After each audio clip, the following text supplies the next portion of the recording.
गुज़िश्ता रोज़ कबल कराची के औरंगी टाउन में एक वाक़या पेश आया।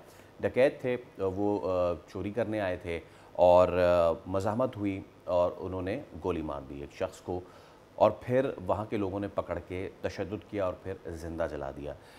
कराची में ये पहला वाक़या नहीं हुआ है। कराची में इस तरह के बहुत वाक़यात होते हैं। इल्ज़ाम किस पे ठहराया जाए, किस पे धरा जाए? माहिर नफ्सियात कंज़ा सना उमर हमारे साथ मौजूद हैं। अस्सलाम वालेकुम कंज़ा, बहुत शुक्रिया आपके वक्त के लिए।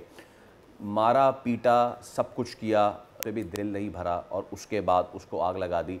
वो खोलने की कोशिश करता रहा अपनी रस्सी, लेकिन वो नहीं खोल सका रस्सी। हम किसी भी तरीके से ये नहीं डिफेंड कर रहे हैं कि उसने जो मारा वो ठीक था या जिसने भी मारा वो सेट था, लेकिन द सिचुएशन इज़ कि क्यों हो रहा है ये? नफ्सियात क्या कहती है इस हवाले से?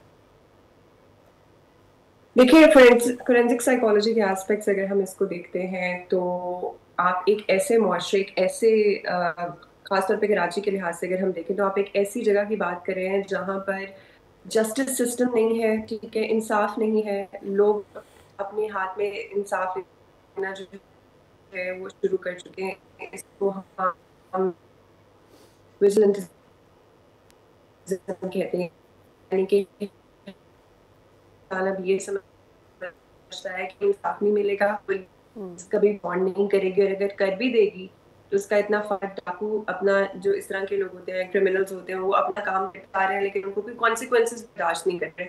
जो भी कॉन्सिक्वेंसेस हैं या जो भी उसके असरात हैं उस जुर्म के जो वो कर रहे हैं वो आवाम बर्दाश्त कर रही है। तो अब एक ऐसा पॉइंट आ चुका है, जैसे ये जो एग्जाम्पल आपने दी है, ये सिर्फ एक एग्जाम्पल नहीं है। पिछले दिनों काफी वीडियोस इस तरह की सर्कुलेट करी थी जो छोटे लेवल पर, माइनर लेवल पर इस तरह से हाथ में लेने वाली थी, क्योंकि अब लोग पर आ चुके हैं कि हमें अपने आप को खुद प्रोटेक्ट करना है। वो आप भी अगर शुरू कर रहे हैं तो वो इंडिविजुअल बेसिस पर काम नहीं कर रहे, ठीक है, वो काम कर रहे हैं एक्टिव थ्रेट सेंटर।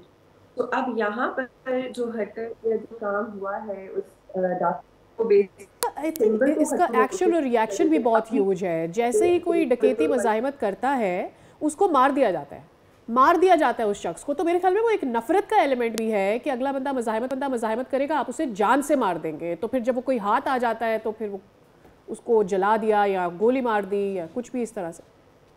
बिल्कुल उस मोमेंट में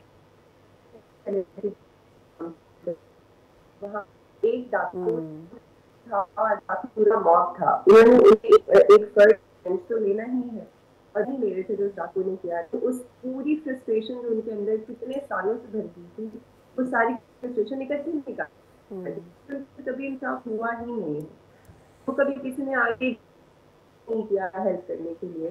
तो उन्होंने उनके हाथ जब दफा ये चीज आई, एक दफा उनको ये मौका मिला तो फिर उन्होंने वो चीज इस्तेमाल की, वो मौका इस्तेमाल किया, उन्होंने अपनी फ्रस्ट्रेशन उस बंदे पर निकाली है और this is exactly what happened. जी ठीक है, बहुत शुक्रिया Kanza, thank you so much. और ये एक और अफसोसनाक वाक़या।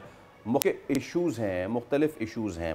लोगों को ट्रस्ट नहीं है पुलिस के निज़ाम पे, अदालती निज़ाम पे, ये मसला है। But at the same time अगर आप पकड़ लेते हैं, उसको मारा पीटा है, तो क्या वहाँ तक मामला जाने की ज़रूरत है? ऐसा बिल्कुल नहीं होना चाहिए कि आप कानून को या ये समझे कि इंसाफ आपने दे देना है। दो गलत मिलकर एक सही बिल्कुल भी नहीं करते हैं। सब्सक्राइब करें और बेल दबाएं ताकि कोई खबर रह न जाए।